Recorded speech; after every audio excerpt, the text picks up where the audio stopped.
Bom dia, aposentado. Vamos conversar um pouco sobre as notícias quentes de hoje, sobre a revisão da vida toda. Você já parou para pensar que, mesmo após décadas de contribuição para a Previdência, milhões de brasileiros ainda recebem benefícios calculados de forma injusta, que ignoram parte fundamental de sua vida trabalhista? O mais surpreendente é que, mesmo com decisões do Supremo já favoráveis aos segurados, muitos aguardam sem perspectiva real de um pagamento correto ou de atualização do valor de seu benefício. E, se não houver mobilização, esses direitos podem simplesmente ser reduzidos a menos da metade ou até sumir por decisão administrativa rápida, sem que o cidadão perceba. Para quem está cansado de esperar a boa vontade do INSS ou a lentidão da máquina judiciária, é indispensável saber o que pode mudar com as novas discussões sobre acordos e como garantir que nenhuma solução mágica venha acompanhada de prejuízo disfarçado para o aposentado. Se você quer fazer parte desse movimento, escreva agora nos comentários "Revisão da vida toda já", para mostrar que estamos juntos na luta contra essa injustiça que teima em se perpetuar. A mobilização é essencial e é esse barulho que pode acelerar mudanças reais, transformar projetos em realidade e garantir que o aposentado finalmente receba o que é de direito. É importante perceber que o momento é de virada. Enquanto o governo busca remediar o desgaste causado pelos descontos indevidos, que atingiram milhares de lares e comprovaram falhas graves no sistema, parte da equipe econômica e jurídica começou a estudar a viabilidade de propor um acordo para a revisão da vida toda. Por que isso nunca foi feito antes? Justamente porque, nos bastidores, usou-se durante anos uma estratégia de medo. O Ministério da Fazenda e a área técnica do INSS apresentaram estimativas de impacto financeiro absolutamente irreais, calculando de forma equivocada o universo atingido para assustar qualquer gestor público que cogitasse aceitar esse direito. Falava-se, por exemplo, em números de 540 bilhões de reais, algo impossível dentro do cenário real da Previdência Social. Mas agora, com pressão política, escândalos midiáticos e sensação de vulnerabilidade nas urnas, a matemática mudou. O governo precisou recuar no caso dos descontos ilegais, e já há precedentes de acordos em massa para outros temas sociais. Isso amplia a expectativa de um desfecho mais prático e rápido para a revisão da vida toda. E é fundamental o aposentado entender todos os pontos dessa negociação, inclusive os riscos de aceitar a primeira proposta sem reflexão. Antes de mais nada, é fundamental explicar, em termos simples, o que foi a revisão da vida toda. O cálculo tradicional do benefício considerava apenas as contribuições realizadas a partir de julho de 1994, data de implantação do Plano Real. Isso excluía grande parte do tempo de serviço e vínculo empregatício de milhões de trabalhadores, especialmente quem teve salários melhores antes dessa data. Então, por exemplo, uma pessoa que trabalhou décadas com carteira assinada entre 1975 e 1994 e foi promovida, teve bons salários na juventude e só passou a receber menos no governo do Fernando Henrique Cardoso e nos anos 2000, simplesmente viu esses salários antigos serem ignorados. O resultado: o INSS calculou o benefício com base apenas nos salários mais recentes, geralmente mais baixos, e desconsiderou completamente as maiores contribuições de uma vida inteira. Por conta disso, nasceu a discussão judicial. Essas contribuições anteriores ao Plano Real deveriam ou não ser consideradas. O tema chegou ao ponto máximo da justiça, no Supremo Tribunal Federal, sob o nome de Tema 1102. Depois de anos de discussões travadas por recursos e manobras processuais, o Supremo finalmente reconheceu o direito dos aposentados segurados a ter o benefício recalculado, considerando toda a vida contributiva, sempre que esse recálculo for vantajoso.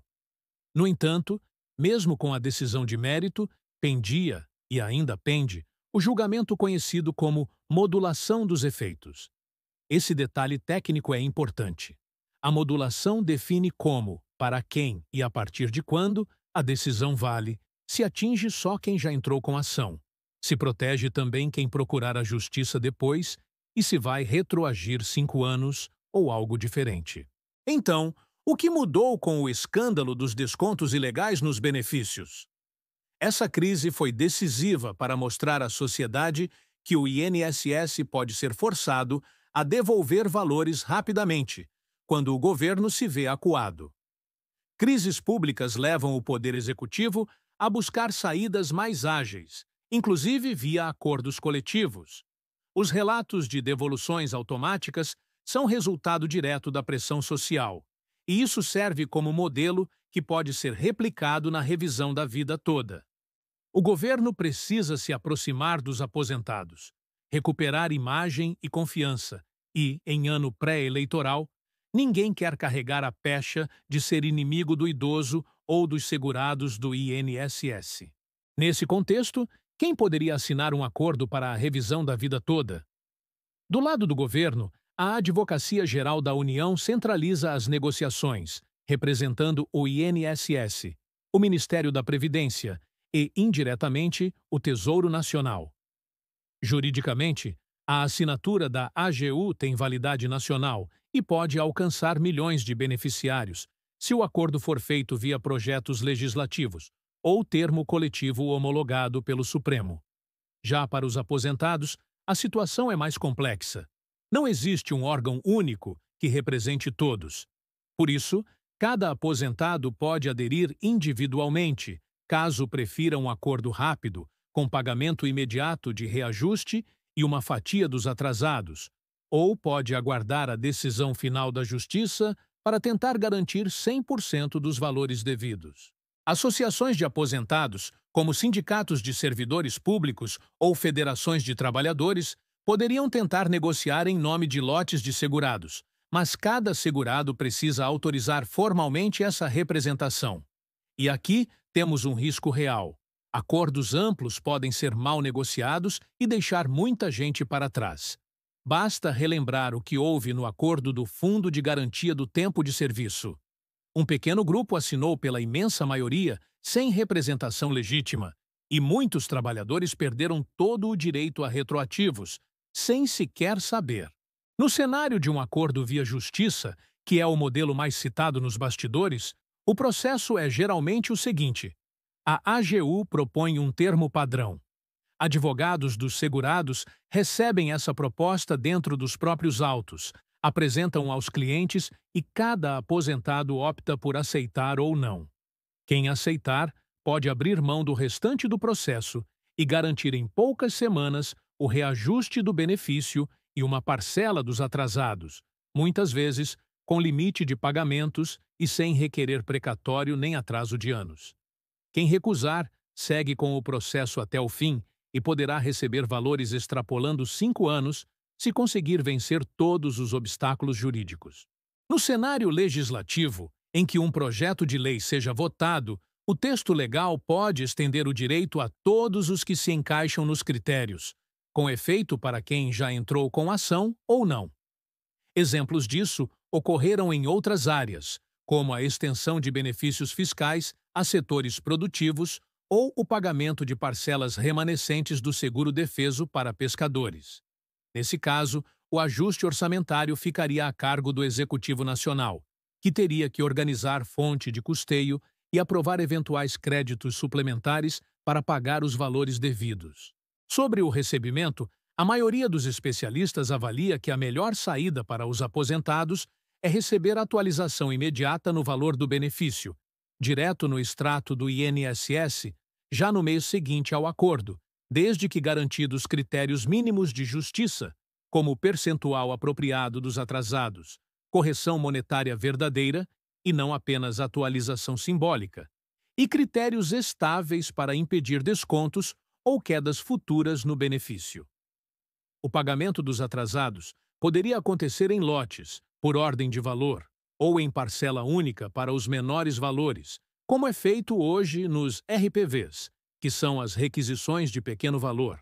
Caso o governo tente empurrar a maior parte dos pagamentos para o sistema de precatórios, uma espécie de fila de pagamentos judiciais em atraso, às vezes com espera de anos, é preciso mobilização para recusar esse modelo, já que pune justamente quem mais precisa de agilidade: o idoso, o doente ou o cidadão em situação de fragilidade social. É cabível, inclusive, exigir prioridade para quem é portador de doença grave ou tem mais de 60 anos, exatamente como manda o artigo 187 do Código de Processo Civil. Isso é tipo, é preciso deixar clara uma informação que raramente aparece nos jornais. O cálculo do suposto rombo da revisão da vida toda ignora os filtros reais. Não serão todos os aposentados do país que receberão valores gigantescos. Apenas parcelas relativamente pequenas dos segurados serão beneficiadas, e muitos deles terão revisão de apenas 100, 200, 300 reais a mais, não aqueles valores fantasiosos. Em processos coletivos recentes, como nos casos de recálculo do adicional de 25% para aposentados por invalidez, o impacto orçamentário real foi muito abaixo das previsões iniciais. Quem já acompanhou processos de revisões históricas no INSS sabe que sempre é assim. O susto vem primeiro, com números alarmistas, mas quando o direito é reconhecido, o universo de beneficiários é bem pequeno. Não seria diferente agora. O que está em jogo é uma disputa política sobre narrativa, tentando convencer a sociedade de que a revisão da vida toda é o fim do INSS, o que é mentira. Outro aspecto fundamental é a diferenciação entre acordo e decisão judicial definitiva. A decisão do Supremo Tribunal Federal tinha tudo para ser histórica, mas ficou travada na modulação dos efeitos. Pode demorar meses, pode ser retomada só quando mudar a presidência do tribunal, ou pode ser interrompida novamente por recursos e embargos protelatórios. Já o acordo tem a vantagem da celeridade. Se assinado, pode ser implementado quase imediatamente, já que não precisa de mais julgamentos, recursos ou debates intermináveis. Claro que um acordo nunca é perfeito. É possível que o resultado implique em receber menos do que deveria ser pago na íntegra. Por exemplo, pode-se limitar os valores de atrasados a 5 anos, como proposto no voto da ministra Rosa Weber, ou até mesmo aceitar só metade do valor retroativo, desde que o reajuste seja pago imediatamente. Cabe a cada aposentado, e principalmente à opinião pública, avaliar se vale esse sacrifício pela agilidade, ou se é melhor aguardar anos por cento do direito na justiça. Outro grande problema é o desconhecimento dos próprios direitos. Estima-se que mais de 90% dos aposentados brasileiros sequer sabem que têm o direito de pedir a revisão da vida toda. Muitos morreram sem nunca receber o que lhes era devido. Outros não têm acesso a um advogado de confiança e acabam caindo em golpes, em falsas promessas, principalmente quando o INSS faz campanhas para acelerar acordos extrajudiciais, muitas vezes retirando mais direito do que concedendo. Há casos registrados de beneficiários convencidos a abrir mão do direito de revisão, assinando documentos preparados sem clareza e lamentando depois quando descobrem que receberiam até 100 mil reais de atrasados, mas optaram por 4 mil, 5 mil, por falta de orientação. A orientação correta, neste momento, é buscar informação de fontes oficiais e de advogados especializados em previdência. Em caso de qualquer anúncio de acordo coletivo, o ideal é ler atentamente o termo, entender as limitações e conversar com alguém capacitado antes de tomar qualquer decisão.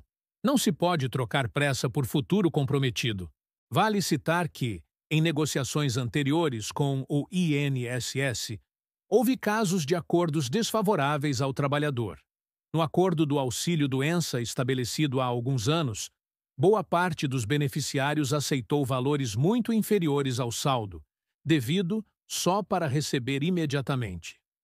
Muitos se arrependeram depois, ao perceber que o valor líquido era pouco mais do que 2 ou 3 parcelas de benefício, sendo que teriam direito a meses ou até anos de diferença.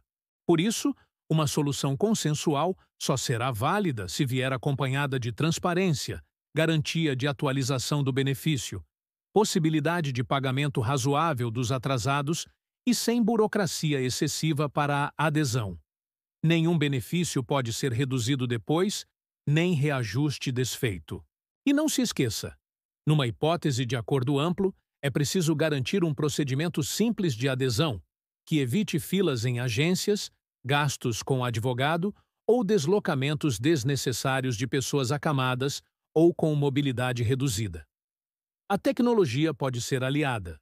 Portais eletrônicos, telefone oficial e aplicativos do próprio INSS podem oferecer com segurança todo o fluxo sem exigir provas desnecessárias ou autenticações cartoriais, facilitando para quem mais precisa. Outro tema relevante são os chamados casos já transitados em julgado. Muitos segurados venceram ações, mas ainda não receberam. Outros perderam a oportunidade por modulação restritiva. O governo pode propor regra especial, permitindo novo pedido ou uma reanálise, desde que comprovado que o aposentado foi lesado por regras antigas. Isso já ocorreu em outros temas, como revisão do teto previdenciário em 2008, quando milhares de segurados puderam pedir recálculo mesmo depois de ação transitada em julgado. Uma outra dúvida constante é: quem efetivamente vai pagar essa conta? É preciso ser muito claro. O INSS é uma autarquia federal, mas toda condenação ou acordo com impacto orçamentário relevante é custeada pelo Tesouro Nacional. Isso significa que, na prática, é o dinheiro dos impostos recolhidos pela União que paga esses direitos, não recursos do INSS isoladamente. Portanto, não adianta nenhum governo estimular o medo dizendo que o INSS vai quebrar.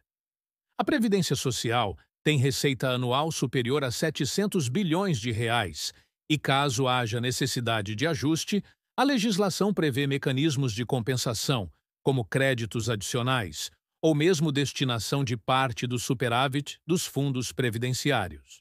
E é bom reforçar: não há nada, absolutamente nada, ilegal ou imoral em garantir que o trabalhador que contribuiu mês a mês por 30, 40 anos receba aquilo que foi prometido desde o início. Ninguém está pegando dinheiro emprestado. Ninguém está inventando despesa. É mera devolução de valor retido indevidamente por décadas de má gestão do cálculo previdenciário. Outra informação valiosa: o movimento já alcançou o legislativo. Há iniciativas para a aprovação de leis que estabeleçam, de uma vez por todas, o direito à revisão da vida toda, independente de discussões judiciais futuras. Em tramitação, esses projetos de lei pretendem obrigar o INSS a notificar todos os segurados aptos a ter o recálculo, de modo transparente, sem pegadinhas, e propõem penalidades sérias para o servidor ou gestor que recusar implantar o direito reconhecido pelo STF. Com esse tipo de iniciativa, até quem não sabia que poderia ser beneficiado passa a ser incluído no processo, evitando a eterna judicialização. Agora, olhando para o cenário político, é fundamental entender que a pressão dos votantes faz diferença. Em menos de 2 anos, teremos eleição presidencial. O governo teme perder apoio da maior massa eleitoral do país: aposentados, pensionistas, titulares do BPC e famílias que dependem do teto mínimo da Previdência. Qualquer desfecho que prejudique essa multidão pode ser fatal em pleitos tão polarizados. Por isso, todo movimento organizado, toda manifestação, petição, abaixo-assinado, como aquele disponível no site do Senado, que busca 20.000 assinaturas para acelerar a pauta, são, sim, ferramentas de pressão legítima. Também não se pode ignorar o papel dos advogados previdenciaristas. São eles os principais canais de informação verdadeira e de organização de ações coletivas, tanto para defender a tramitação célere de processos, quanto para barrar acordos lesivos. É o segmento que briga para obrigar o INSS a cumprir decisões já transitadas em julgado sem empurrar para precatório, para cobrar juros e correção monetária adequada, e para garantir, no acordo, que nenhuma cláusula prejudique quem já conquistou tutela antecipada judicial, por exemplo. Cabe apontar questões práticas do cotidiano. Muitos aposentados, principalmente em zonas rurais ou distantes dos grandes centros, não têm acesso fácil à informação, muito menos a meios digitais. Por isso, o governo e o INSS precisam, obrigatoriamente, providenciar campanhas de esclarecimento sobre o acordo ou a revisão, usando rádios locais, sindicatos rurais, igrejas, cartórios e até prefeituras. Sem isso, milhares de beneficiários ficarão novamente sem acesso ao direito e poderão ser vítimas de intermediários inescrupulosos. Por fim, é necessário indicar que, após eventual acordo ou decisão definitiva a favor dos segurados, abre-se a possibilidade de repercussão para outros grupos prejudicados por regras antigas, como pensionistas, quem ficou viúvo antes da reforma da Previdência ou mesmo beneficiários afastados por acidente ou doença antes de 1999. Ganha-se, assim, um precedente importantíssimo. Finalmente se abre um ciclo de correção de rumos injustos cometidos há décadas pela autarquia previdenciária. Portanto, o futuro da revisão da vida toda depende do envolvimento de todos. Aposentados atentos, familiares solidários, advogados atuantes e sociedade civil mobilizada. Só assim será possível garantir aquilo que é justo, derrubando escusas fiscais infundadas, combatendo acordos mal feitos e evitando que interesses de curto prazo sabote o esforço de uma vida inteira de contribuição. A história mostra que nenhuma conquista veio sem pressão popular organizada e acompanhamento diário dos acontecimentos. De tudo que analisamos, fica claro que o governo, pressionado pela opinião pública e pelo calendário eleitoral, caminha para propor um acordo na revisão da vida toda nos próximos meses. Mas é essencial manter o olho aberto nos termos desse acordo. Limitar o direito, cortar atrasados, adiar pagamento ou dificultar o acesso não pode ser aceito sem discussão ampla. O reajuste imediato é o mínimo aceitável, assim como a garantia de que os mais vulneráveis sejam prioritários no recebimento dos valores devidos. Nunca aceite propostas vagas, não confie em informantes desconhecidos e não abra mão do seu direito sem ao menos perguntar e refletir sobre todas as consequências. Esse é o momento decisivo para o trabalhador brasileiro que aguarda décadas para ver seu direito garantido. E mesmo aqueles que já se aposentaram há muitos anos podem se surpreender ao ver que a justiça, ainda que tarde, possa finalmente se concretizar com um benefício maior, mais digno e mais adequado ao esforço de uma vida inteira de trabalho. Portanto, acompanhe todos os próximos passos dessa negociação com a atenção que sua história merece. Porque a aposentadoria justa não é caridade, é o reflexo da civilização. Cada avanço, cada assinatura e cada voz somada nessa luta fará a diferença para transformar a revisão da vida toda em realidade concreta. Mantenha-se informado, insista no direito que é seu e não permita que a pressa alheia sacrifique seu futuro. Hoje, mais do que nunca, o Brasil tem a chance de corrigir parte de sua dívida histórica com quem fez esse país funcionar durante décadas. Por isso, siga atento, busque orientação de qualidade e, se surgir o acordo, avalie, pergunte, reflita, escolha sempre aquilo que traga efetivo benefício para você e sua família. Há muito o que se reconstruir na confiança dos brasileiros no sistema previdenciário. A revisão da vida toda é apenas a ponta do iceberg. O comprometimento público com a verdade dos cálculos Com a correção dos equívocos metodológicos e com o reconhecimento justo do benefício, é o mínimo que qualquer sociedade civilizada pode oferecer a quem já fez tanto por ela. O tempo do improviso acabou. Agora é sangue frio, informação e mobilização. O direito do aposentado não é só uma questão jurídica, mas questão de justiça social e histórica. Dessa maneira, a luta que você trava por um benefício justo é também a luta da sua família, dos seus amigos e de futuras gerações. Não desista. Não aceite menos do que merece. Exija respostas, cobre dos representantes, fiscalize os processos e faça valer o peso da sua voz. A história nos prova: só conquista quem luta de verdade. E agora, mais do que nunca, é a hora de lutar com informação, coragem e confiança na vitória.